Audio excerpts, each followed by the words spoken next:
आजादी की आग न ठंडी हो जाए, रे लोग कहेंगे अपने संयम को कैसे खो सकती है, ये रोने वाली भगत सिंह की मां कैसे हो सकती है। तू तो उस पे नजर रख जिसने फूंक मारी है ना, उसका चेहरा जल गया होगा। क्या बात। मैं आपको प्रणाम करता हूं। आज आप संख्या में कम है लेकिन आपकी शक्ति बनी हुई है, आपकी ऊर्जा बनी हुई है, बहुत अद्भुत है। आपको ही देखते रहें। ये वो लोग भी गा रहे थे जो केवल देखने का ही काम करते हैं,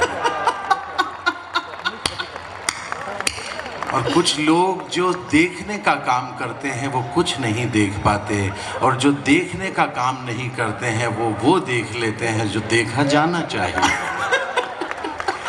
बहुत बेहतरीन आप लोग सुन रहे हैं। एक व्यक्ति है, बहुत 4-5 बार घूम लिए हैं और उचित स्थान की तलाश में है, और बावजूद इसके किसी पुरुष के पास बैठते हुए मेरी शुभकामना। इसको यही देखना था, तो ये देख लिया है। आइए, बहुत अद्भुत कार्यक्रम है। एक मेला वो चल रहा है, दूसरा कविता का मेला है, ये रेला है, और आप लोग इसके अंदर अवगाहन कर रहे हैं। हम आपकी उपस्थिति को प्रणाम करते हैं। महिलाएं भी आज आई हैं। महिलाएं उतनी ही संख्या में हैं जितनी इस देश में ईमानदारी बची हुई है।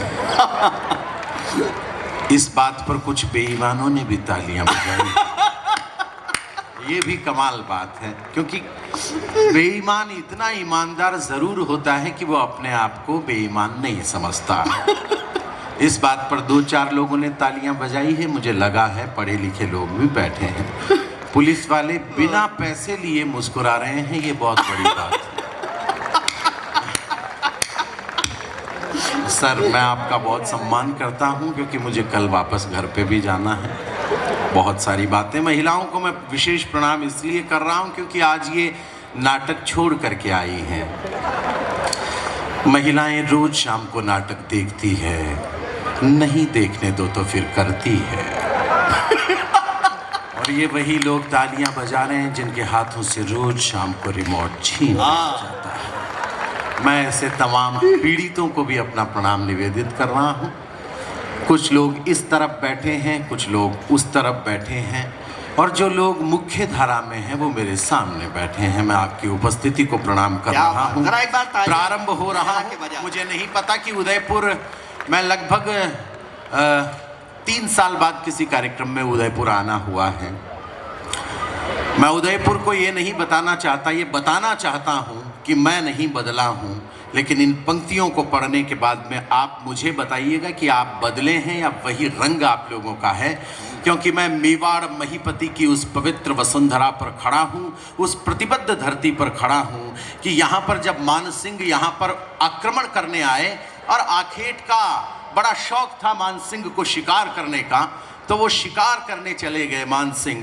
उसी वक्त महाराणा प्रताप के सैनिकों ने मान सिंह को पकड़ा और लाकर महाराणा प्रताप के सामने खड़ा कर दिया कि क्या आज्ञा है, शत्रु सामने हैं। तो उस मेवाड़ महीपति ने जो कहा, शायद उस रक्त चरित्र को जीने वाले लोग मेरे सामने हैं। उन्होंने कहा कि इनसे मुकाबला युद्ध में होगा, पीठ पर वार करने वाले हम नहीं हैं। हम उस धरती पर खड़े होकर प्रणाम कर रहे हैं। एक आवाज उठती है। मुझे जब कहा गया, मुझे बहुत खुशी है इस चीज की कि मेरे बहुत सारे दोस्त जैसे कि तपन यहाँ पर है, हार्दिक है, प्रवीण यहाँ पर हैं। मुझे जब लोगों ने ये कहा है कि आचार संहिता का कवि सम्मेलन है, तो आजाद भैया ने जो बात कही, उस बात को सुनकर मैं खुश हो गया कि मेरी पीढ़ी मेरे लिए ये सोचती है। मुझे जब कहा गया कि आचार संहिता का कवि सम्मेलन है, थोड़ा ध्यान रखिएगा, तो मेरे बड़ों ने ये बात कही कि अशोक वो कवि है जो पूरे साल आचार संहिता में रहता है, इसलिए मैं जो पढ़ रहा हूँ, जो हर रात पढ़ता हूँ, वही पढ़ूंगा। आवाज उठती है यहाँ पर, और ये कहा गया कि ये जो सनातन है ये डेंगू है, मलेरिया है। सिर्फ 4 पंक्तियां निवेदन करना चाहता हूं। अगर सनातन डेंगू मलेरिया है तो फिर हम खड़े होंगे, और अपने धर्म की रक्षा में हम बोलना भी जानते हैं और हम सबक सिखाना भी जानते हैं। निवेदन सिर्फ ये या तो एक ताली इस पूरे मैदान से ना उठे या फिर तालियों का वो अंबार देखना चाहता हूं जो अब तक नहीं शुरू हुआ है। मैं प्रारंभ होना चाहता हूं, मंच का आशीर्वाद चाहता हूं, सुन लीजिएगा। कि जिनकी बयानबाजियां बदलती है रोज, उनकी औकात चद्दरों से ज्यादा नहीं है। कि जिनकी, माइक वाले भैया आप जहां हैं मेरी आवाज पहुंच रही है आप तक, थोड़ा इसे शार्प कर दीजिए, थोड़ा सा इसे इको दे दीजिए अगर आपको आता हो तो। जरूरी नहीं कि हर कुर्सी पर सही आदमी बैठा हो। बढ़िया है, वाह, बात बड़ी कह डाली है वाह वाह वाह अशोक। पर ये उदयपुर है जो समझ जाता है बातों को, तब निवेदन कर रहा हूं कि जिनकी बयानबाजियां बदलती है रोज, उनकी औकात चद्दरों से ज्यादा नहीं है। तो पर्वतों पे भी सवाल वो उठा रहे हैं यहाँ, जिनकी औकात कंकरों से ज्यादा नहीं है, जिनकी औकात कंकरों से ज्यादा नहीं है। तो कभी यहाँ कभी वहाँ जो उछलते रहे हैं, इनकी औकात बंदरों से ज्यादा नहीं है, इनकी औकात बंदरों से ज्यादा नहीं है। तो सनातन को डेंगू मलेरिया वो कहते हैं, जिनकी औकात मच्छरों से ज्यादा नहीं है, जिनकी, तालियां कम रह गई, उदयपुर से उम्मीद ज्यादा की पाल बैठा हूं। 4 पंक्तियां कह रहा हूं, अभी केवल 1-2 गाली दी गई है, लेकिन जो इशारा कर रहा हूं उस पर देर तक आसमान में हाथ लहराएंगे ये उम्मीद रखता हूं। सुना रहा हूं, सुन लीजिएगा, पंक्तियां पढ़ना चाहता हूं कि 100 सवालों का यहाँ पे एक ही जवाब होगा, उसको भी लाजवाब कर दिया जाएगा। मंच का आशीर्वाद भी चाहता हूं। स्वागत। कि 100 सवालों का यहाँ पे एक ही जवाब होगा, उसको भी लाजवाब कर दिया जाएगा। तो रोज नारेबाजियों के पक्षधर नहीं हम, वक्त पर इंकलाब कर दिया जाएगा, वक्त पर इंकलाब। आभार आपका। दूसरी पंक्ति में अगर ये हो गया है तो चौथी पंक्ति में मुझे मेरा उदयपुर मिल जाएगा, ये उम्मीद पाल रहा हूं मैं कि वक्त पर इंकलाब कर दिया जाएगा। तो जो भी अच्छे वक्त को खराब करने में लगे, वक्त उनका खराब कर दिया जाएगा, वक्त उनका खराब कर दिया जाएगा। और अभी तो केवल 1-2 ही गाली दी गई है, 100 हो जाने दो हिसाब कर दिया जाएगा। जरा आसमान में हाथ उठें और तालियों की गड़गड़ाहट उदयपुर की हो। अशोक जिंदाबाद। एक फिल्म आई अभी, एक फिल्म आई और फिल्म में ये कहा गया कि ये जो बेशर्म रंग है, उसने केसरिया रंग पहना है दीपिका ने, और कहा ये बेशर्म रंग, मेरे हुजूर अगर ये केसरिया बेशर्म रंग है तो प्राची में उदय होता हुआ वो सूर्य भी बेशर्म हुआ। हमारे संतों के तन पर जो आवरण है वो क्या है, और हमारे तिरंगे के सबसे ऊपर का रंग क्या है। 4 पंक्तियां निवेदन करता हूं, शायद यहां से एक तालियों का एक जवाब पूरी फिल्म इंडस्ट्री को मिले कि तुम शब्द की महत्ता को बिगाड़ोगे तो शब्द सारथी जब खड़े होकर शब्द की गुणवत्ता बताएंगे तो उसे सुनने वाले राष्ट्रभक्त उदयपुर में रहते हैं। 4 पंक्तियां पढ़ना चाहता हूं। जब बेशर्म रंग कहा गया केसरिया को, तब निवेदन कर रहा हूं कि ऋग्वेद सामवेद यही तो यजुर्वेद, यही अर्थवान सा अथर्व वाला रंग है। आहा, क्या बात है। कि ऋग्वेद सामवेद यही तो यजुर्वेद, यही अर्थवान सा अथर्व वाला रंग है। तो सूरज हो संत या अनंत शून्य ब्रह्म पंथ, सर्व तत्व में समाया सर्व वाला रंग है, सर्व तत्व में समाया सर्व वाला रंग है। तो होली हो दिवाली या कि राम कृष्ण का जन्म, शक्ति की आराधना के पर्व वाला रंग है। तो बॉलीवुड के दलालों को जाकर कह देना, शर्म वाला नहीं यह गर्व वाला रंग है, शर्म वाला। क्या बात है। शर्म वाला नहीं यह गर्व वाला रंग है। काशी विश्वनाथ में खुदाई होती है और शिवलिंग निकलता है। लोगों ने मुझसे पूछा कि अशोक चारण ये शिवलिंग है क्या? मैंने कहा कि हम तो मानते हैं, हमारी आस्था तो मानती है कि अगर ये शिवलिंग है तो फिर ये अब क्यों निकला है। मैंने कहा कि घाट पर कवि सम्मेलन है, शाम को चले आइएगा, जवाब दे दूंगा। 4 पंक्तियां निवेदन करना चाहता हूं कि वो शिवलिंग था, है, और ये अब क्यों निकला है। केवल मैं पढ़ूंगा और उसके बाद आपको जो करना हो वो आप कर दीजिएगा। मैं 4 पंक्तियां पढ़ता हूं कि ये शिवलिंग अब क्यों निकलता है काशी से, इतने वर्षों के बाद क्यों निकलता है। कि युगों पूर्व दंभ का जो स्तंभ देश में बना था, ऐसे अवलंब को उखाड़ कर आ गए। कि युगों पूर्व दंभ का जो स्तंभ देश में बना था, ऐसे अवलंब को उखाड़ कर आ गए। तो खुद को महान मान अपमान करते थे, ऐसे अभिमान को उछाड़ कर आ गए। तो उजली सी राह को जो स्याह कर सकते थे, उनको जटाओं से पछाड़ कर आ गए। तो राम जी के मंदिर का निर्माण देखने को महादेव धरती को फाड़ कर आ गए। तालियां कम रह गई। उदयपुर एक लिंग के दरबार में देर तक आसमान में हाथ खड़े हो राष्ट्रभक्तों के। नमन निवेदित कर रहा हूं आपको। माथे पर लग जाए संत की चरण धूली, भक्त को वो झाड़ना पसंद कहाँ। क्या भाषा। माथे पर लग जाए संत की चरण धूली, भक्त को वो झाड़ना पसंद कहाँ आता है। तो प्रेम का पीयूष पी के जो उगी धरा पे, उस पौध का उखाड़ना पसंद कहाँ आता है। तो राम जी के चित्र व चरित्र से रंगे हुए हैं, पृष्ठ ऐसे फाड़ना पसंद कहाँ आता है। और श्वानों का भौंकना पसंद आने लगे, जिन्हें सिंह का दहाड़ना पसंद कहाँ आता है। निवेदन तब कर रहा हूं आपको। मुझे शर्म आती है आपको सूचना देते हुए, दिल्ली में एक यूनिवर्सिटी है, वहां पर स्वामी विवेकानंद की मूर्ति बनती है और कुछ बदतमीजों ने उस मूर्ति को तोड़ दिया। मैंने उस दिन भी अपने सोशल मीडिया पटल पर यह लिखा था कि जो लोग हिंदुस्तान के महापुरुषों का अपमान करते हैं या उसकी संस्कृति का अपमान करते हैं, वो तन से हिंदुस्तानी हो सकते हैं, मन से हिंदुस्तानी नहीं हो सकते। और ये बात बहुत अभिमान के साथ खड़ा होकर आपका कलमकार अशोक चारण बहुत अभिमान के साथ कह रहा है कि मेरा हीरो वो नहीं है जो किरण को बोलते वक्त 3 बार हकलाता है। मेरा हीरो वो भी नहीं है जो किसी समंदर के तटबंध पर किसी अधनंगी लड़की के साथ ठुमके लगाता हुआ नजर आता है। मेरे हीरो ये भी नहीं है जो रोड के किनारे पोस्टरों पर टंगकर पान मसालों का प्रचार करते हैं। मेरा हीरो तो आज भी वो विवेकानंद है जो शिकागो विश्व धर्म सम्मेलन में खड़े होकर जब ये बात कहता है कि प्रिय अमेरिका वासी भाइयों और बहनों, स्वामी जी अपना भाषण देकर निकल रहे थे, शायद उदयपुर की फिजाएं गूंज जाए इस बार। जब भाषण देकर निकल रहे थे तो एक खूबसूरत अंग्रेज युवती आती है और आकर स्वामी जी को कहती है कि आप जैसा तेजस्वी पुत्र प्राप्त करना चाहती हूं, मुझसे विवाह कर लीजिए।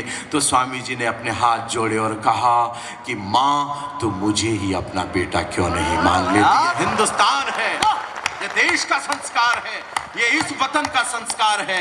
जब प्रभु श्री राम और लक्ष्मण खोई हुई सीता मैया को संभाल रहे थे तो अचानक प्रभु श्री राम को मां सीता के कान का झुमका मिलता है। उठाते हैं लखन को, पूछते हैं लखन देखो तो मैं तो बेसुध हूं, बताओ ये तुम्हारी भाभी के कान का झुमका है क्या। तो लखन ने हाथ जोड़े और कहा कि भ्राताश्री माफ कर दीजिएगा, मैं क्या जानूं ये भाभी के कान का झुमका है, मैंने तो कभी भाभी माँ को पांव के अंगूठे से ऊपर नहीं देखा। यह देश है, यह इस वतन का संस्कार है। लेकिन लोग सोचते हैं कि एक मूर्ति को तोड़कर उन्होंने विवेकानंद की संचेतना को खत्म कर दिया। 4 पंक्तियां केवल मैं पढ़ूंगा, उदयपुर कैसे सुनता है ये देखना चाहता हूं कि प्रथम संबोधन प्रणाम विश्व भावना को प्रज्ञा की प्रथाओं में विवेकानंद जिंदा है। तो एक जहरीला झोंका कर क्या लेगा हमारा, राष्ट्र की हवाओं में विवेकानंद जिंदा है। तो काफिला कपूतों का करेगा क्रूर कर्म पर माओ की दुआओं में विवेकानंद जिंदा है। और 10-20 गुंडों का ये दल क्या करेगा जब करोड़ों युवाओं में विवेकानंद जिंदा है, करोड़ों युवाओं में विवेकानंद जिंदा। और अब तक जो पढ़ा है उसमें सबसे ज्यादा गुस्से में पढ़ रहा हूं। आप संभाल लेंगे, अपने हाथों को आसमान दीजिएगा ताकि देशद्रोहियों की भाषा का दमन हो सके। कि विवादों की धारा में आवारा बन बहते हो, धारा को संभाल ले वो कूल भी नहीं हो तुम। तो खुद को त्रिशूल बस खुद मानते ही रहो, सच यह टूटा हुआ शूल भी नहीं हो तुम। तो जाने किस मद वाली गंध में भरे हुए हो, भारती की बगिया के फूल भी नहीं हो तुम, भारती की बगिया के फूल भी नहीं हो तुम। तो मूर्ति को तोड़कर इतराने वालों सुनो, स्वामी जी की जूतियों की धूल भी नहीं हो तुम। स्वामी जी अशोक वाह, क्या बात। उदयपुर अगर अनुमति प्रदान करे तो मैं पुलवामा के 42 शहीदों की याद में एक कविता यहां से खड़ी करना चाहता हूं। वैलेंटाइन डे था उस दिन जिस दिन इस देश के 42 बेटों को मौत के घाट उतारा। इसलिए मेरी ये मान्यता है अब इस देश में वैलेंटाइन डे नहीं मनाया जाना चाहिए, हमारे शहीदों की बरसी का दिन है वो। मुझे इतनी ही तालियों की उम्मीद थी, लेकिन अगली बात पर कितने लोग समर्थन करेंगे। फिर भी मन करे कि नहीं साहब वैलेंटाइन डे तो मनाना पड़ेगा। माँ को अच्छी बहू मिल जाएगी, जिंदगी को अच्छा साथी मिल जाएगा। तो मेरे प्यारे दोस्तों, उस दिन बाजार से गुलाब के 2 फूल खरीदना, एक उसको देना जिससे आप मोहब्बत करते हैं और दूसरा उनको चढ़ा देना जो इस वतन की मोहब्बत में अलविदा हो गए। क्या बात। पहला बंद पढ़ रहा हूं, कहीं तालियां नहीं बजती, लेकिन हर रात ये सोचता हूं कि कविता सुनने वाले लोग कहीं कहीं मिल जाते हैं। आज उदयपुर आया हूं, 6 पंक्तियां सौंप रहा हूं कि वो अखबार मेरे दिल की दहलीज पर कैसा आया, बस आपको सौंप रहा हूं, आपके काव्य प्रेम को सौंप रहा हूं। वो अखबार मैं आपके दिल की दहलीज पर डालना चाहता हूं कि दूसरे दिन का अखबार कैसा आता है, मेरे नजरिए से देखकर आपको सुना रहा हूं, सुनिएगा। कि जिसमें क्रंदन छपा हुआ है लुटे हुए परिवारों का, जिसमें क्रंदन छपा हुआ है लुटे हुए परिवारों का, जिसमें चित्र छपा है माँ के बहते यश्रुधारों का, जिसमें चित्र छपा है माँ के बहते यश्रुधारों का, जिसमें तिरस्कार अंकित है अपने वीर जवानों का, जिसमें एक बवंडर उठता है बेतुके बयानों का। हिम्मत है तो तुम भी पढ़ लो सारी खबरें लाया हूँ, हिम्मत है तो तुम भी पढ़ लो सारी खबरें लाया हूँ। प्रेम दिवस का खून सना अखबार फेंकने आया हूँ, प्रेम दिवस का खून सना अखबार फेंकने आया हूँ। वे सरहद के सूरज थे जो अस्ताचल की ओर गए, दीवाने थे भारत माता के आंचल की ओर गए। कल की कहकर वे बच्चों से बात अधूरी छोड़ गए। एक दिन पहले अपने बच्चों से बात तो की होगी, कहा तो होगा कि बेटा बहुत बिजी हैं, तुमसे कल बात करेंगे। उन बच्चों की जिंदगी में वो कल कभी लौट करके नहीं आएगा जब फोन पर उनको अपने पिता की आवाज सुनाई देगी। मैं केवल पंक्तियां पढ़ना चाहता हूं, आपकी भावुकता को सौंपना चाहता हूं कि कल की कहकर वे बच्चों से बात अधूरी छोड़ गए, मातृभूमि के लाल गुलाबी रात अधूरी छोड़ गए। बारूदी विस्फोट हुआ, बापू की लकड़ी टूट गई, कितने ही परिवारों के आंगन की तुलसी रूठ गई, कितने ही परिवारों के आंगन की तुलसी रूठ गई, कितने ही परिवारों के आंगन की तुलसी। जयपुर का एक शहीद होता है, रोहिताश लांबा। मैं सुनता हूं उसके 2.5 महीने के पुत्र के द्वारा उसे मुखाग्नि दिलवाई जाती है। 2.5 महीने का बच्चा, जो बच्चा पिता में नहीं समझ सका, उसे इस देश में पिता की चिता में समझना पड़ा। मैं सोचता हूं, देखता हूं, कन्नौज का एक शहीद हुआ, प्रदीप सिंह यादव। मैंने सुना कि उसकी बिटिया ने उसे मुखाग्नि दी। शायद तालियों का एक तूफान उठे इस बार और मां चंबल के उन तटबंधों को, पिछोला की इन लहरों का प्रणाम प्राप्त हो, जहां पर वो वीरांगना बसती है। कोटा के पास एक गांव है विनोद कला। विनोद कला का एक शहीद होता है हेमराज मीणा। अपने हाथों को थाम के रखिएगा और जब उठ जाए आसमान में तो फिर उठ जाने दीजिएगा। हेमराज मीणा का शव जब विनोद कला में पहुंचता है तो पूरा गांव रोने लगा, चीखने लगा, चिल्लाने लगा। उसी वक्त हेमराज की पत्नी मधुबाला अपने घर के दरवाजे से बाहर निकलती है और एक बात कहती है कि मेरा पति मरा नहीं है, शहीद हुआ है, इसलिए रोना धोना बंद करो और भारत माता की जय के नारे लगाना शुरू करो। मैं उस वीरांगना, वाह क्या बात है, वाह। मेरे हुजूर, एक शहीद होता है उत्तर प्रदेश में, एक जगह है वहां का एक शहीद होता है मोहनलाल, उत्तराकाशी का।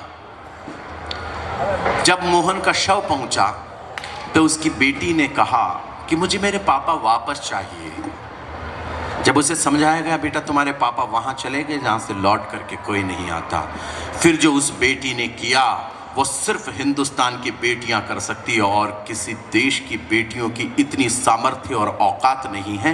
और ये जो रात दिन कहते फिरते हो यत्र नार्यस्य पूज्यन्ते रमन्ते तत्र देवता, इस अवधारणा को मानना छोड़िए, इनको ये कहना बंद कीजिए कि आप शक्ति हैं। इनको शक्ति मानना प्रारंभ कर दीजिए, देश अपने आप शक्तिवान हो जाए। वाह। और मैं बहुत मन से निवेदन करता हूं कि या तो एक ताली नहीं, या अब तक के काव्य पाठ की सबसे बड़ी तालियां बेटियों के समर्थन में चाहता हूं। उस बेटी ने अपने पिता की लाश वहां पर पड़ी है, और वो बेटी जो कर रही है, उस बेटी के सम्मान के साथ साथ इस पंडाल में बैठी हुई, इस मैदान में बैठी हुई, इस कवि सम्मेलन में बैठी हुई हर एक बेटी को यह एहसास कराइएगा कि हम तुम्हारे साथ हैं बेटा। निवेदन करना चाहता हूं कि मीलों दूर खड़ी थी मां, पर उसकी सांसें धड़क गई। मीलों दूर खड़ी थी मां, पर उसकी सांसें धड़क गई। नई नवेली दुल्हन के हाथों की मेहंदी सुलग गई। बहना फोटो देख रही थी लेकिन शीशा फूट गया। आंगन के पीपल वाला मन्नत का धागा टूट गया। शेर हुआ है ढेरी और गठरी में बंद करवाया है, लेकिन छोटी सी बेटी ने फिर इतिहास रचाया है। कोमल हाथों से गठरी की गांठ खोल कर आई है। कोमल हाथों से गठरी की गांठ खोल कर आई है। बेटी अपने पापा को जय हिंद बोल कर आई है।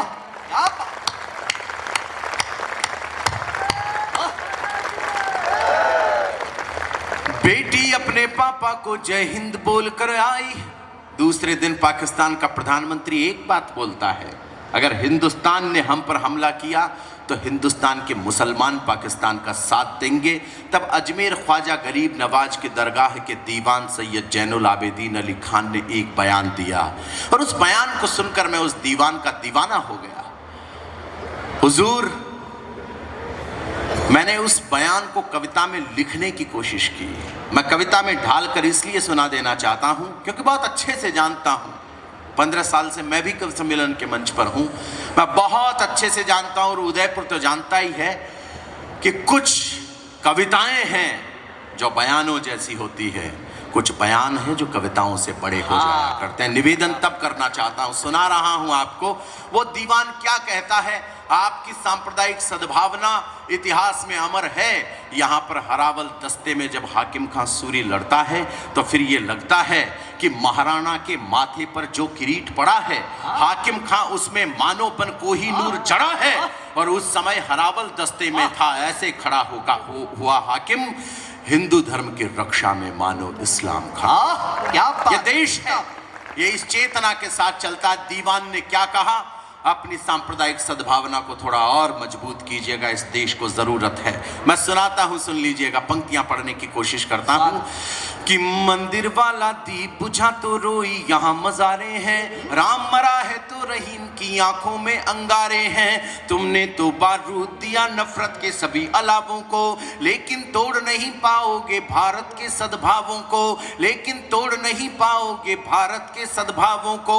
100 बार सलाम हमारा ख्वाजा के दीवाने को, जिसने अपना सीना तान कहा है यहाँ जमाने को।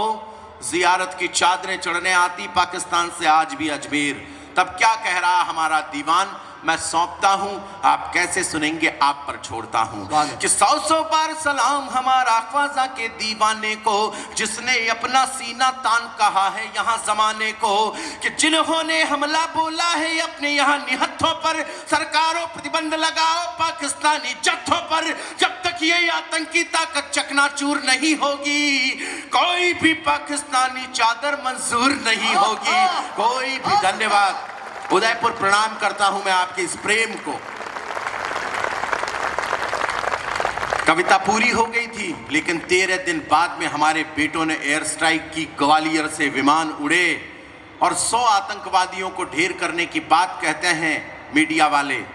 मैं सोचता हूं हिंदुस्तान के शेरों का लक्ष्य क्या रहा होगा। और मंगलवार का दिन था, एक पंक्ति दे रहा हूं। मैं जानता हूं कि उदयपुर अपने हाथ आसमान में उठाकर तिरंगे की तरह लहरा देगा जो पंक्ति पढ़ने जा रहा हूं। इतना यकीन मुझे अपनी कविता पर भी है, और उससे ज्यादा यकीन उदयपुर पर है। निवेदन करना चाहता हूं कि आसमान में उड़कर अपने मान शौर्य के क्षीर चले। आसमान में उड़कर अपने मान शौर्य के क्षीर चले। पुलवामा का बदला लेने भारत माँ के वीर चले। पुलवामा का बदला लेने भारत माँ के वीर चले। उड़ते लाहौरी बाजों के खंजर से पर काट दिए। रणवीरों ने संगीनों से दुश्मन के सर काट दिए। महासमर में हमने अपना चक्र सुदर्शन चला दिया। महासमर में हमने अपना चक्र सुदर्शन चला दिया। महासमर में हमने अपना चक्र सुदर्शन चला दिया, मंगल के दिन हनुमान बनकर लंका को जला दिया, मंगल के दिन आभार। क्या बात। मंगल के दिन हनुमान बनकर लंका को जला दिया। राष्ट्र शौर्य के एक इशारा कर रहा हूं, केवल एक शतक मैं लगा रहा हूं यहां पर। मुझे बताइएगा कि वर्ल्ड कप चल रहा है और शतक अशोक चारण का शतक लग चुका है यहां पर, लेकिन कविता का लगा है, ये उदयपुर बताएगा कि राष्ट्र शौर्य के देवालय का चंदन वापस लाई है, सेना भारत माता का अभिनंदन वापस लाई है। हम भारत के युद्धवीर हैं, रखते नहीं उधारी हैं, हम भारत के युद्धवीर हैं, रखते नहीं उधारी हैं। पीओके में जाकर हमने ट्रिपल सेंचुरी मारी है, पीओके में। कविता के माथे पर तालियों का तिलक उदयपुर कर दे। मैं अपने आप को कृतार्थ समझ रहा हूं। कविता पूरी हुई। मैं बड़ा लोकतांत्रिक कवि हूं। मैंने जिंदगी में जो भी काम किया है लोगों से पूछ करके किया है, सारे लोगों से पूछ करके किया है। तो मैं आप लोगों को ये पूछना चाहता हूं कि मैं अशोक चारण बैठने की नौटंकी करूं या एक कविता और सुना दूं? बहुत नौटंकी करनी नहीं चाहिए कवियों को, क्योंकि ये उदयपुर वाले हैं, जो नौटंकी करता है उसकी टंकी बंद कर देते हैं और हाथों हाथ करते हैं। मैं प्रणाम करता हूं, आप बड़े अद्भुत लोग हैं। आचार संहिता है, लेकिन हम विचार संहिता के लोग। हाँ, अच्छी बात। और एक दो लाइन आचार संहिता पर, ये मतदाताओं की जागरूकता के लिए। और हम तो बड़े जागरूक मतदाता हैं, हर 5 साल में बता देते हैं कि कौन आ रहा है कौन नहीं आ रहा है। तो उदयपुर वाले तो बड़े जागरूक हैं, लेकिन एक बात आप सुन लीजिएगा और बांटिएगा लोगों से भी कि मुंह काला हो जाता है, जो मुंह काला हो जाता है उसे कहीं पर भी उठने का अधिकार नहीं होता, लेकिन जो उंगली काली हो जाती है वो हर जगह उठ सकती है। इसलिए अपनी उंगली को जरूर काला करें। समझदार लोग इतने ही हैं, इस बात का समर्थन पूरा उदयपुर करें, निवेदन करें। मैं नेताओं का कभी मजाक नहीं उड़ाता।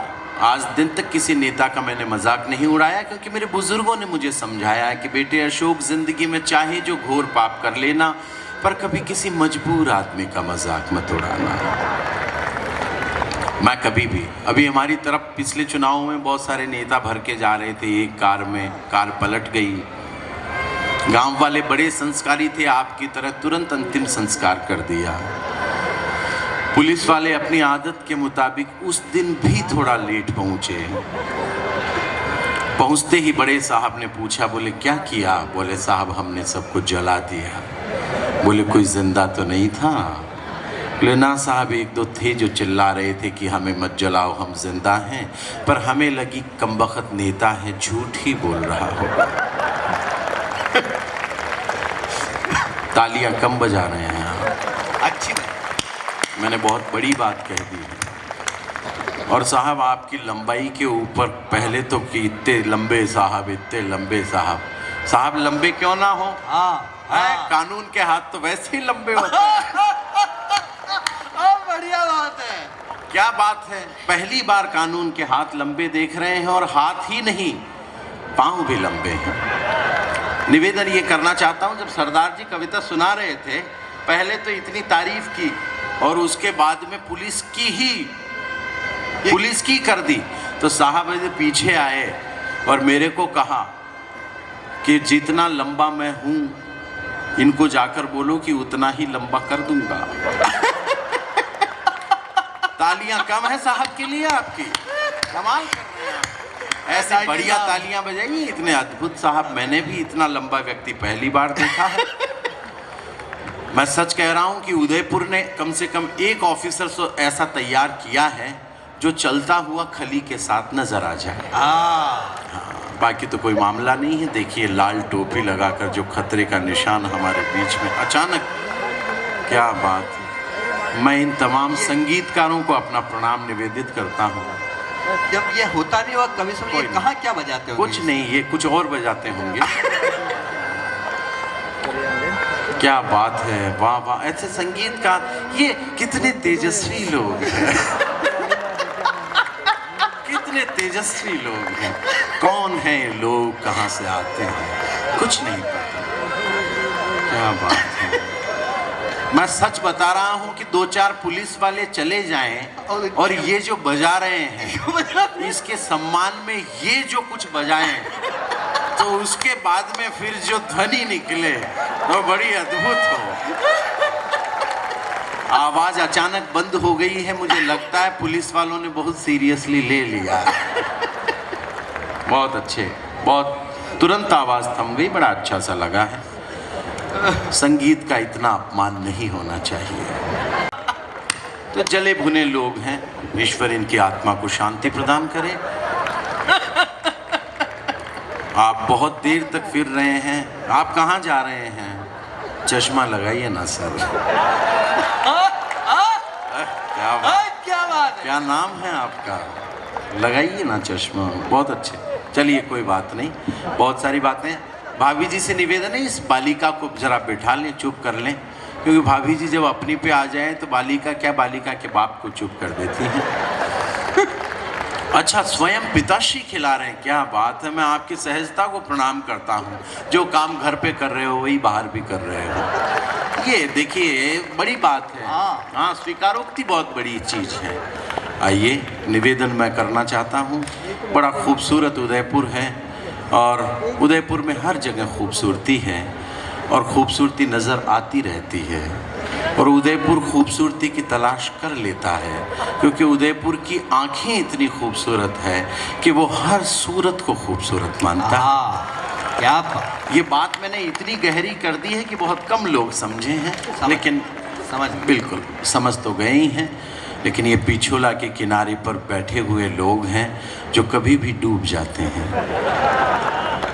आइए, निवेदन कर रहा हूँ। हाँ, सुनो। एक छोटा सा छोटी रचना है, आवश्यक है, आज की रात आपको सुनाकर जाने का मन है। पहले आप ये सुन लें। जैन साहब बैठिए ना। चलिए, मैं पंजाब के खेतों में आपके, तब तू पहली बार सुनेगा एक कविता, और इसको सुनने के बाद में ऐसा सोचना कि दूसरी बार जल्दी सुननी है।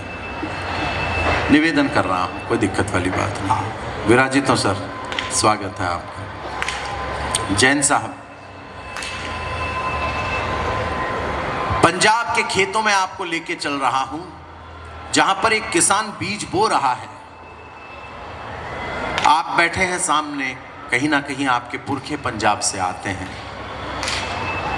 बीज बो रहा है, उसका बालक जाता है और जाकर कहता है कि पिताजी आप ये क्या कर रहे हैं? कि बेटा बीज बो रहे हैं, इस एक बीज से हजारों बीज पैदा हो जाते हैं। बोले अच्छा, एक बीज से हजारों बीज पैदा हो जाते हैं। घर जाता है, बंदूक उठा करके लाता है और खेत में बंदूक गाड़ने लगता है। आपका ध्यान मेरी तरफ हो, बंदूक गाड़ने लगता है। उस बंदूक को गाड़ने के बाद में उसका पिता जब ये पूछता है कि पगले क्या कर रहा है, कि इस बंदूक को बो रहा हूँ ताकि इस एक बंदूक से हजारों बंदूकें पैदा हो जाएं, मैं अंग्रेजों को इस देश से बाहर कर दूं। उदयपुर अनुमति प्रदान करे तो मैं उस भगत सिंह पर कुछ पंक्तियां आपको सुनाकर जा रहा हूँ कि वो सतलज में स्वतंत्रता की लहर उठाने आया था। वो सतलज में स्वतंत्रता की लहर उठाने आया था, अंग्रेजों के महामहल की नींव हिलाने आया था। वो परतंत्र देश के मन में मुक्ति जगाने आया था, हर गुलाब को इंकलाब का ख्वाब दिखाने आया था, बलिवेदी की सैया पर सोने की खातिर आया था। वो खेतों में बंदूकें पाने की खातिर आया था। वो क्रांति गगन अब भी भारत की पुरवाई में जीवित है और वो भगत सिंह अब भी भारत की तरुणाई में। क्या बात। चित्र बना रहा हूं, अनावरण कीजिएगा कि सांस सांस में एक स्वतंत्र एहसास रखा था, जिसने ईश्वर से ज्यादा खुद पर विश्वास रखा था, जिसने वो मुक्ति के यज्ञ कुंड पर मंडराता परवाना था। आजादी की दुल्हन का वो दूल्हा बड़ा दीवाना था। आजादी की दुल्हन का वो दूल्हा बड़ा दीवाना था। उस बब्बर की बेखौफ चाल बलि के पथ पर भी रुकी नहीं। उस बब्बर की बेखौफ चाल बलि के पथ पर भी रुकी नहीं, उस मर्दाने की मूंछ कभी सत्ता के आगे झुकी नहीं। तो तिरछी तिरछी आंखों की, जो लोग समझ जाएं आशीर्वाद दे दें कि तिरछी तिरछी आंखों की गौरों को सीधा कर डाला, उस तिरछी टोपी वाले ने गोरों को सीधा कर डाला। बहुत आभार, उस तिरछी टोपी वाले ने गोरों को सीधा कर डाला। मैं निवेदन कर रहा हूं, अंतिम पंक्तियां आपको दे रहा हूं, जिसमें यह कहना चाहता हूं कि मां विद्यावती जेल में जब भगत सिंह से मिलने आती है, इस बंद को सुनिएगा और जितना हो सके उसका सम्मान कीजिएगा। अंतिम बंद इस कविता का सौंप रहा हूं आपको कि राम दर्श को ज्यों कौशल्या कंटक वन को आई, वैसे मां विद्यावती जेल में भगत मिलन को आई। बोले भगत सिंह, मां मेरी देह न लेने आना, वीरे कुलवीरा को ही इस कार्य हेतु भिजवाना। मैं आदेश तुम्हें दूं मां, इतना मुझको अधिकार नहीं, पर मेरी लाश पर मां तेरा रोना मुझको स्वीकार नहीं। कंठों में रंग बसंती वाली राग न ठंडी हो जाए, तेरे आंसू से आजादी की आग न ठंडी हो जाए। लोग कहेंगे अपने संयम को कैसे खो सकती है, ये रोने वाली भगत सिंह की मां कैसे हो सकती है। क्या बात। जो लोग जा रहे हैं उनसे मेरा निवेदन है कि वो चले जाए, और जो लोग नहीं जा रहे हैं उनसे भी मेरा निवेदन है कि वो नहीं जाए। बस ये जाना और नहीं जाना, आजाद जी जा रहे हैं, सुरेंद्र जी चले गए थे, अशोक भी जा रहे हैं। अब ये जो जा रहे हैं ये वापस आएंगे। ये जो नगर निगम उदयपुर और इतना बड़ा लाखों रुपए इस मेले में बिगाड़ते हैं, ये लाखों रुपए बिगाड़ने के बाद में आज ये इतना बड़ा कवि सम्मेलन करवाया, और इस कवि सम्मेलन में लाखों रुपए जो बिगड़े, इन लाखों रुपए के बीच में सिर्फ एक ही बात फंसी हुई है कि जो जा रहे हैं उनको वापस आना पड़ेगा, और जो आया है उसको वापस जाना पड़ेगा। इस दुनिया में कोई भी स्थायी नहीं रहेगा, बाकी इसके अलावा कुछ भी नहीं है। मैं आपकी तरफ हूँ, ताली बजाने के लिए कहूँगा नहीं। आचार संहिता का मामला है, बार बार ये कहा गया है इस मंच से, एक बहुत बड़ी जानकारी दी है। ये जानकारी इस दुनिया में किसी के पास नहीं है जो इन्होंने दी कि आचार संहिता लगी हुई है। अब इस आचार संहिता के चक्कर में आप कुछ कर भी नहीं सकते हो। इन सारे कवियों के अंदर पेट में इतने हो रहा है, कभी ऐसा कर दूं वैसा कर दूं, परंतु अब इनको कौन समझाए कि आचार संहिता बहुत अच्छी चीज होती है। आचार संहिता का मतलब क्या होता है आप समझते हैं? इस मंच पर बैठे हुए हैं, आप पहली बार सुनेंगे देवेंद्र भाई आचार संहिता का मतलब। अगर इसके पहले भी आपने सुन लिया है तो आप चेहरे के हाव भाव को ऐसे बनाओ जैसे पहली बार सुन रहे हो आप। आचार संहिता, मेरे बहुत सारे मित्र सामने बैठे हुए हैं और मैं इन्हें भी प्रणाम करता हूँ। आचार संहिता का मतलब ये होता है, जैसे कि अब मैं आपको कैसे समझाऊं, भृगु संहिता आपने सुनी है, पढ़ी है? हाँ। रावण संहिता, भृगु संहिता, ऐसे एक आचार संहिता। आचार संहिता का मतलब आचार संहिता ही होता है, इसके अलावा और कुछ भी नहीं होता है। वो आचार संहिता है, और आचार संहिता में वो सब कुछ होता है जो होना चाहिए। इस देश के अंदर आचार संहिता सारे जीवन भर पूरे हिंदुस्तान में आचार संहिता लगी हुई रहना चाहिए, क्योंकि जैसे ही आचार संहिता लगी लोगों के अंदर देशभक्ति जगती है। चुनाव आया, आचार संहिता लगी और देश के अंदर लोगों के अंदर देशभक्ति जगती है, देश से प्रेम जगता है। बोले देशभक्ति करने का, एक बार देश सेवा करने का हमको अवसर दो। रात दिन चिल्ला रहे देश सेवा का अवसर दो, क्योंकि आचार संहिता लगी, वो देश सेवा करना चाहते हैं। अंदर से उनकी ऐसी फीलिंग आ रही है, अब मालूम नहीं पड़ता वो जो प्रचार प्रसार करते हैं तो देश सेवा का अवसर उनको चाहिए। उनकी आवाज, और उधर वो जो जीभ में चिल्लाता है, बोले राजस्थान का भुंगड़ा ले लो, भुंगड़ा भुंगड़ा ले लो, भुंगड़ा। इनका और उनका मालूम ही नहीं पड़ रहा है कि भुंगड़ा बेच रही है कि ये क्या बेच रही है, परंतु फीलिंग दोनों के अंदर से आ रही है। आदमी के अंदर से फीलिंग आना चाहिए। अब आचार संहिता अपनी जगह, परंतु उदयपुर शहर में मैंने पहली बार ऐसा कवि सम्मेलन देखा। आपकी फीलिंग अंदर से आना चाहिए। जरा दोनों हाथ खड़े करें कि आप ताली बजा रहे हैं और आप कवि सम्मेलन सुन रहे हैं। हमारे अंदर से ऐसी फीलिंग आना चाहिए यार। ये वो धरती है, सारे कवि सम्मेलनों में सबसे ज्यादा पीछे पड़े हुए हैं इन झूले वालों के। झूले चक्री बंद करवाओ, पुलिस वाले आज भेजो, झूले चक्री बंद कराओ, ये पिपाड़ी बजा रहे ये बंद करो। यार क्यों बंद करवा रहे हो आप? आपका लिफाफे में से 2 रुपए कम नहीं करोगे? उनका पैसा क्यों कर रहे हैं? अरे तुम एक रात में नहीं कमाओगे, बेचारे 6-7 दिन में कमा के ले जा रहे हैं। है, और वो भी ये कह रहे हैं वो झूला चक्री आगे जा रही और पीछे आ रही, आगे जा रही और पीछे जा रही, ये की हालत हमारी भी आगे जा रहे और पीछे आ रहे, जा रहे और आ रहे, जो वो कर रहे वो ये भी सब यही कर रहे, आप मस्त करो, ऐसा कुछ भी नहीं। अभी पीछे से पता नहीं कोई महत्वपूर्ण काम करने के लिए गया, देशभक्ति की कविता सुना करके गया है। देशभक्ति अपनी जगह, हमारे आजाद भाई कह रहे थे, बोले मेरे छोटे से निमंत्रण पर देश के बड़े बड़े कवि इस मंच पर आ गए, पद्मश्री श्री सुरेंद्र शर्मा जी इस मंच की अध्यक्षता कर रहे हैं। अध्यक्षता करने के बाद मतलब ऐसा नहीं खाली अध्यक्षता करेंगे, वो कविता भी सुनाएंगे, ये बताना पड़ता नहीं तो बहुत सारों को डाउट रहता कि खाली अध्यक्षता करेंगे कि सुनाएंगे, तो वो सुनाएंगे। मैं बहुत कम समय लूंगा, इतना समय बिल्कुल भी नहीं लूंगा। इन सारे कवियों ने, देवेंद्र भाई और इन्होंने, अशोक चारण ने, इन्होंने इतना, यार आप विद्वान लोग हैं, आपको इस बात की जानकारी होनी चाहिए। पूरा रामचरितमानस पढ़ लो, लक्ष्मण जी ने इतना क्रोध किया, इतना क्रोध किया, जल को थल कर दूं, थल को जल कर दूं, लाऊं उतार सितारों को, सुरमे की तरह पीस दूं पृथ्वी और पहाड़ों को, तो सड़ा गला है धनुष किस गिनती में, सैकड़ों कोस ले दौड़ूं इतना बल एक उंगली में। खूब उछल कूद करी, परंतु विश्वामित्र गुरुजी ने कहा कि तुम बैठ जाओ लक्ष्मण, धनुष तोड़ना अपना काम नहीं है। तो अब तुम चाहे जितने उछल कूद कर लो, यहाँ पे पद्मश्री सुरेंद्र शर्मा बैठे, धनुष ये तोड़ेंगे, अपन उछल कूद क्यों?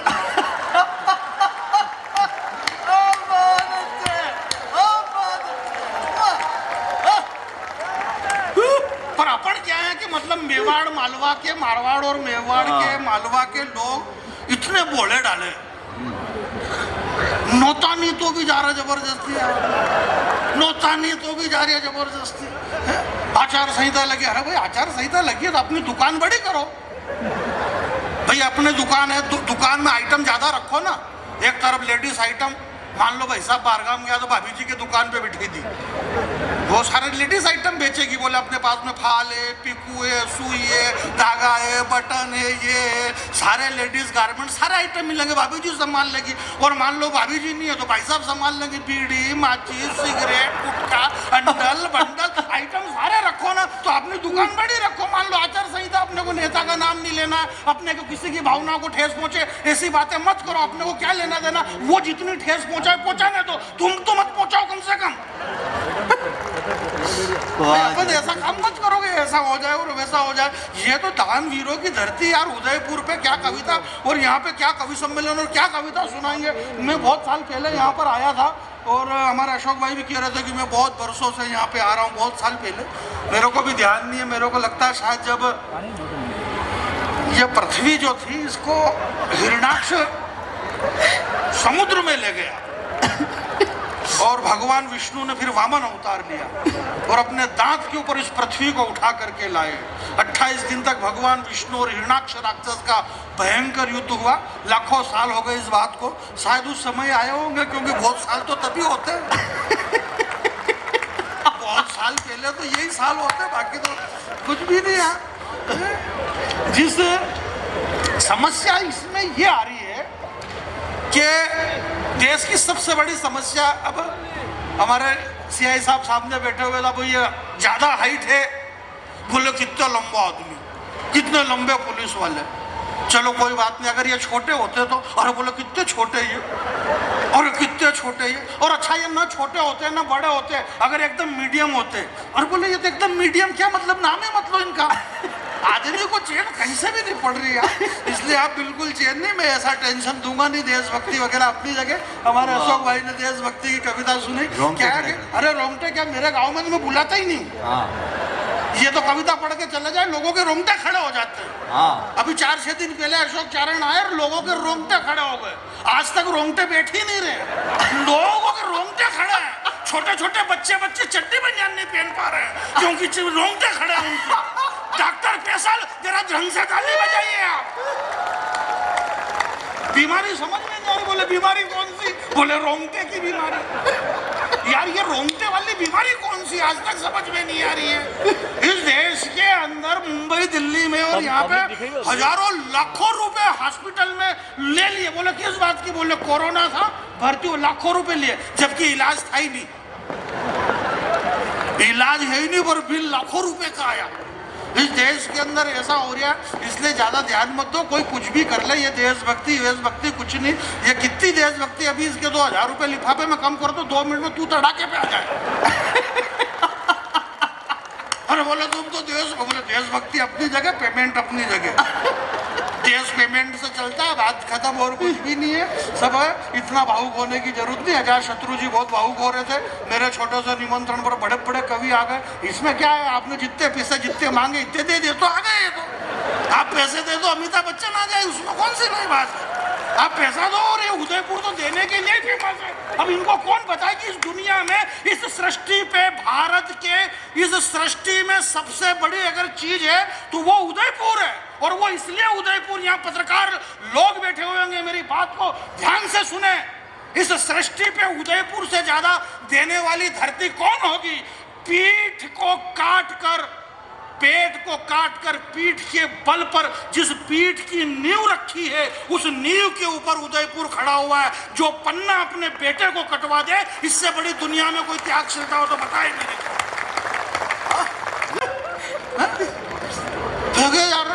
यार बोले मेरे पास तो खत्म ही हो गया। अच्छा, जिनको पास काम, जिनके पास कुछ काम नहीं है तो किसी को अभी पिछले दिनों वो शाहरुख खान के पीछे पड़ गए। बोला शाहरुख खान पे पड़ी गिरी गाज, आर्यन खान पकड़ा है। वो शाहरुख खान का लड़का, आप बहुत पढ़े लिखे विद्वान लोग हैं, आप जानते होंगे। वो उसका लड़का, क्या नाम उसका? आर्यन। हाँ, मेरे उससे काम नहीं पड़ा कभी ज्यादा। आप अजातशत्रु जी देश के बड़े कवि, और आपको गर्व होना चाहिए कि आपके उदयपुर का इतना बड़ा लाडला प्यारा कवि है जो पूरे देश दुनिया में इसका नाम है, हमारे उदयपुर शहर का। आप अजातशत्रु जी के लिए इस बात पे ताली बजाइए, हाथ उठा करके। इसलिए ताली बजाइए कि ये आर्यन खान से बहुत अच्छी इनकी दोस्ती है। एक बात तो ये सारी बातें, तो वो आर्यन खान, अब बाबा साहब बोले आर्यन खान कुछ खा पी गया। बोलो क्या खा पी गया? बोलो कोई आइटम खा गया होगा। अब बड़े बाप की औलाद है तो कोई बड़ा ही आइटम लिया होगा उसने। छोटा मोटा होता तो लाल सफेद से काम चला लेता। तो चला ही नहीं, बेचारे लाल सफेद से ही चला रही है। ये आचार संहिता इसीलिए लगती है कि आचार संहिता में लाल सफेद की व्यवस्था हो जाती है, सबकी अपने अपने हिसाब से। अब आर्यन खान डराया, दिन रात 22 दिन तक आर्यन खान पे गिरी गाज। आर्यन खान हमारे संवाददाता, अब हमारे मीडिया वाले, अब हम शाहरुख खान के बंगले पे पहुंच रहे हैं। शाहरुख खान बात नहीं करना चाहता है, जबकि हम बात करना चाहते हैं। अब आर्यन खान ने बिस्कुट खाया है, अब चाय पिएगा। 22 दिन तक आर्यन खान। ये आर्यन खान है कौन है ये आर्यन खान? उदयपुर के बहुत प्यारे लोगों, पढ़े लिखे नौजवान मेरे सामने बैठे हुए हैं, विद्वान लोग इस मंच पे सामने बैठे हुए हैं। आप इसलिए बैठे हुए हैं क्योंकि आपकी बैठने की व्यवस्था है। ये बताना पड़ता नहीं तो आपको भी डाउट हो जाएगा, यार अपन यहाँ क्यों बैठे होंगे यार। तो आपको बिठा रखा है और ये कभी सम्मेलन हो रहा है, इसलिए आप यहाँ बैठे। तो आर्यन खान क्या है कि ये शायद सर आपको पता होगा, ये शाहरुख खान का लड़का है। एक बात बता रहे हो आपको, बुरा मानने की बात नहीं। अशोक भाई हमारे बीच में, अशोक भाई वीर रस के बड़े कवि, आप जैसा कि इनको सुन चुके हैं अभी। हनुमान जी महाराज, हमारे बड़े भैया मंजीत सिंह जी ने जैसे बताया, आप तो जानते हैं मैं तो झूठ बोलता नहीं। मंचों में सर्वाधिक जो झूठ बोला जाता है कि मेरे बड़े भाई बैठे और भाई साहब बैठे और बहन साहब, ऐसा कुछ भी नहीं। ये बड़े दिल्ली, बम्बई, बेंगलोर, हैदराबाद जाने कहाँ जाते हैं, मैं तो कहीं गया ही नहीं हूँ। मेरे घर से सीधा यहीं आया हूँ और यहाँ से वापस मेरे घर चला जाऊँगा। नहीं, अपन 10-10, 20-20 दिन इधर उधर रोते फिरो, क्या मतलब है? अपन इधर उधर घूमते फिरो और अपने घर के सामने फिर दूसरे घूमे, क्या मतलब है? इसलिए अपने को घर पे रहना जरूरी है। आप घर पे जरा ढंग से ताली बजाइए, जोरदार तालियों की बात हो रही है। अपने को घर पे रहना जरूरी है। तो बात ये है, मैं ये कह रहा था आपके बीच में कि आदमी के अंदर से फीलिंग आना चाहिए। तो शाहरुख खान का वो लड़का, अब आप लोग पढ़े लिखे, आप जानते हैं। अब वो क्या हुआ साहब के हमारे यहाँ एक पंजाब में, जिसे सर ने बताया मंजीत सिंह जी ने, कि हनुमान जी और पुलिस वाले एक जैसे। अशोक भैया जैसे बता रहे थे कि किसी आदमी ने, वो तमिलनाडु का कोई मिनिस्टर, उसने कह दिया कि मच्छर के समान, कीड़े मकोड़े के समान सनातन। तो वो मच्छर के समान उसने जो कहा है उस मिनिस्टर ने, वो मिनिस्टर बहुत पढ़ा लिखा लोग है। मेरे भाई उदयपुर के लोगों, समर्थन करना। जिस व्यक्ति ने ये बात कही कि ये सनातन मच्छर के समान है, उसने बहुत सही सोच समझ के ये बात कही है। क्योंकि मच्छर बहुत महत्वपूर्ण चीज होता है। इस दुनिया में जितने भी कठिन काम होते हैं, और जब कठिन से कठिन काम सामने खड़ा हो तो आदमी को मच्छर बनना पड़ता है। बड़ा आदमी जब छोटा बनता है तब बड़ा काम होता है। बाबा तुलसी 500 साल पहले ये बात लिख करके गए कि मशक समान रूप कपिधर भाई लंका को जलाने के लिए हनुमान जी को मच्छर बनना पड़ा। क्या इसलिए बात है। हम वाह। ये मेरी कविता में इस बात का कोई लेना देना नहीं है, परंतु मेरे को अजात शत्रु जी ने कहा है कि कोई पाबंदी नहीं है टाइम का, तुम लंबा खींच देना, तो मैं बीच बीच में खींच रहा हूँ, बाकी कोई ऐसा नहीं है। कवि सम्मेलन बहुत देर तक चलेगा। शबीना जी को आप खूब सुनेंगे, सुरेंद्र शर्मा जी को बहुत देर तक सुनना है, खूब ऐसा कुछ भी नहीं है, आप आराम से सुनो। कई बार क्या होता है कि डराया जाता है, जैसे छोटे छोटे रहते तो अपने को माँ नहीं डराती, बोले मस्ती नहीं करनी बाबा पकड़ जाएगा, मस्ती नहीं करनी बाबा पकड़ जाएगा। हालांकि आजकल स्थिति बदल गई, अब ओरिजिनल में बाबाओं को पकड़ रही पुलिस और बाबा इधर उधर भाग रहे हैं बेचारे। तो वो क्या हुआ, मैं ये बात कह रहा था कि आर्यन खान पंजाब के अंदर, हमारे आदरणीय सरदार सामने बैठे हुए वीर जी, पीछे हमारे वीर जी बैठे हुए हैं। पंजाब में एक शहर है चंडीगढ़। चंडीगढ़ आप लोग जानते हैं, आप न भी जानते तो भी चंडीगढ़ है, उससे कोई चंडीगढ़ को फर्क नहीं पड़ेगा, चंडीगढ़ है। चंडीगढ़ में ये हुआ भैया कि एक आदमी रहता था, वैसे तो वहां लाखों आदमी रहते हैं, पर एक आदमी रहता था, उस एक आदमी का नाम था रमेश। अब रमेश को भी आप लोग नहीं जानते हो, उससे कोई फर्क नहीं पड़ेगा, भले आप नहीं जानो, रमेश तो था। और रमेश कुमार छिब्बर था। तो चंडीगढ़ में रमेश कुमार छिब्बर रहता था। वो रमेश छिब्बर दिल्ली आया और दिल्ली की यूनिवर्सिटी में एक सविता नाम की लड़की पढ़ती थी। उस सविता नाम की लड़की से रमेश ने शादी कर ली। अब दोनों की, रमेश और सविता की शादी हो गई। शादी हुई तो फिर क्या हुआ कि उनकी एक बच्ची पैदा हुई। अब इसमें कोई नई बात नहीं, जब शादी करेंगे तो कुछ न कुछ पैदा होता है। इन दोनों ने शादी करी, रमेश और सविता। बात ध्यान से सुनना, मामला इसलिए ये बिगड़ गया कि ये आर्यन खान कौन है भाई। अपने बस स्टैंड पे, उदयपुर के बस स्टैंड पे, रेलवे स्टेशन पे दो तरह की गाय घूमती है, एक देसी गाय, एक जर्सी गाय। एक देसी केड़ा, एक जर्सा केड़ा। वो जो जर्सा केड़ा होता है वो उसका सिस्टम, उसकी वैरायटी अलग रहती है। वो जो सांड रहता है दूसरी नस्ल का, गाय देसी नस्ल की, और दोनों की नस्लें अलग होती है। और फिर जो क्रॉस से बच्चा पैदा होता है वो केड़ा, वो जर्सा केड़ा। दोनों की वैरायटी बदल जाती है, दोनों की कौम नस्लें अलग अलग हो जाती है। तो वो जो रमेश कुमार था वो एक, और वो सविता, दोनों एक थे। तो एक हुई, उसका नाम गोरी हुआ। वो गोरी नाम की लड़की, उस गोरी को शिव की शरण में जाना था। गोरी शिव के पास नहीं गई, शाहरुख के पास गई। तो अब गोरी और शाहरुख अलग वैरायटी, गोरी अलग वैरायटी, तो जर्सा केड़ा हुआ आर्यन।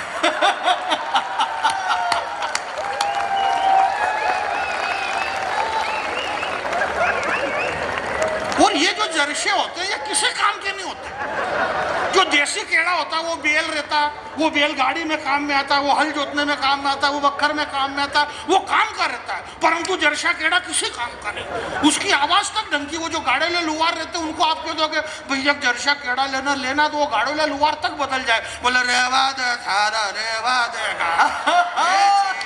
वो किसी काम में नहीं आता है। सही बात जानी, बहुत अच्छी है। क्योंकि वो कमा के भी नहीं दे रहा। आप देख लो जो सेम सेम है, यानी कि अशोक चारण साहब हैं, इनके जो पिताजी हैं और इनकी माताजी हैं दोनों सेम हैं। उनसे अशोक चारण साहब का जन्म हुआ। ये रोजाना लिफाफा ले जाकर के माँ के हाथ में दे रहे हैं, ये कमा के दे रहे हैं। मेरी माता मेरे पिता दोनों सेम, मैं उनको कमा के दे रहा हूँ। धर्मेंद्र, हेमा मालिनी दोनों सेम, उनकी औलाद सन्नी देओल पूरी दुनिया में डंका बजा रहा है। जितेंद्र, शोभा कपूर उनसे सेम है। लड़की पैदा हुई एकता कपूर, पूरी बॉलीवुड पे राज कर रही। विनोद खन्ना, एकता, दोनों एक हैं, कमा करके हिमालय दे रहा। परंतु गोरी अलग, शाहरुख अलग, ये आर्यन बिल्कुल पड़ा बेरोजगार, कमा के दे ही नहीं रहा है क्योंकि अलग अलग हो गया। ये जर्सा केड़ा है। जो जर्से होते हैं वो बिल्कुल कमा के नहीं दे रहे, इसलिए इनकी ये स्थिति है। मैं ये कह रहा था आपके बीच में कि कुछ मेरा जल गया।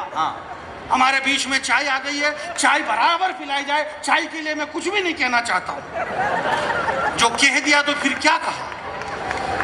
कुछ मेरा जल गया, कुछ तेरा जल गया होगा। एक नई कविता सुन लीजिएगा, बहुत अच्छा सुन रहे हैं आप, बहुत प्यारा सुन रहे हैं। एक कविता है, जरा एक बार ताली बजा दीजिए, मैं कविता पढ़ दूंगा। बहुत बहुत धन्यवाद। माइक आपका बहुत शानदार है, बहुत बढ़िया अच्छा माइक है। अरे बहुत प्यारा माइक है यार। कुछ मेरा जल गया, कुछ तेरा जल गया होगा। उदयपुर में आपने बहुत सुना है, और ये कविता पहली बार नई कविता है। अभी राजस्थान में आपके पास में घटना घटी है, उस घटना पर एक लाइन पकड़ लेना, कविता पूरी हो जाएगी।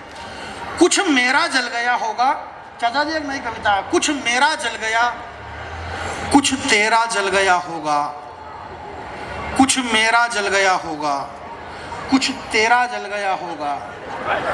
नहीं, वो जलने की बात है, ये चाय मैं नहीं लेता हूँ, ये जली हुई है, और ये कितने की जान जला रही है तुम्हें मालूम ही नहीं है अभी चाय से क्या क्या जल रहा है। जरा सुनिएगा कि कुछ मेरा जल गया होगा, कुछ तेरा जल गया होगा, तू तो उस पे नजर रख जिसने फूक मारी है ना, उसका चेहरा जल गया होगा। क्या बात है। उदयपुर के लोगों शुरू करना, कुछ मेरा जल गया होगा, कुछ तेरा जल गया होगा, तू उस पे नजर रख जिसने फूक मारी है ना, उसका चेहरा जल गया होगा। छोटे छोटे गांव जल गए, कुटुंब कबीलों के पांव जल गए, मेरा दायां हाथ जल गया, तेरा बायां हाथ जल गया। जरा हाथ उठे आपके, कुटुंब कबीलों के पांव जल गए, छोटे छोटे गांव जल गए, मेरा दायां हाथ जल गया, तेरा बायां हाथ जल गया। अब मुआवजा किससे मांगे यार, दोनों का ही मेवात जल गया। आहा, क्या इस देश में मेवात जैसी घटना घटी और शर्मसार हो गया हिंदुस्तान। 4 लाइन और सुनिएगा और मुझे विदा करिएगा। मैंने आपसे कहा कि धनुष तो रामचंद्र जी तोड़ेंगे। जब धनुष रामचंद्र जी को तोड़ना तो हम उनकी भूमिका में पद्मश्री श्री सुरेंद्र दुबे शर्मा जी की भूमिका में खड़े। 4 लाइन सुनिएगा कि क्या क्या नहीं जला, बुझ ही नहीं सकती ये आग, मेरा वादा है, क्योंकि ये लगी हुई कम और फैलाई गई ज्यादा है। इस देश में फैलाई गई ज्यादा है, तो जरा आप तैयार रहना 4 लाइन से मुझे विदा करना के क्या क्या नहीं जला, जिसकी जितनी हैसियत थी उसका उतना जला। मुझे बड़ा दुख है, तेरा घर जल गया, घर के अंदर वायर जल गए, बाहर रखे 4-6 टायर जल गए, बच्चे जल गए, कपड़े लत्ते लच्छे बच्चों के कच्छे जल गए। मुझे बड़ा दुख हो रहा है यार, तेरी बकरी के 2 बच्चे जल गए, तेरा घर जल गया, घर के अंदर वायर जल गए, बाहर रखे हुए टायर जल गए, बरामदे में भाभी की साड़ी जल गई, बरामदे में रखी हुई गाड़ी जल गई, छत पे सूखती हुई भाभी की साड़ी जल गई, बच्चे के कच्छे जल गए। मुझे बहुत दुख है यार, तेरी बकरी के 2 बच्चे जल गए, पर मुझसे मत पूछ, मेरी तो रकम, शायद आपके सबके हाथ उठे के मुझसे मत पूछ, मेरी तो रकम तगड़ी जल गई है। कुछ गिरे हुए लोगों के सामने मेरे बाबूजी की पगड़ी जल गई है।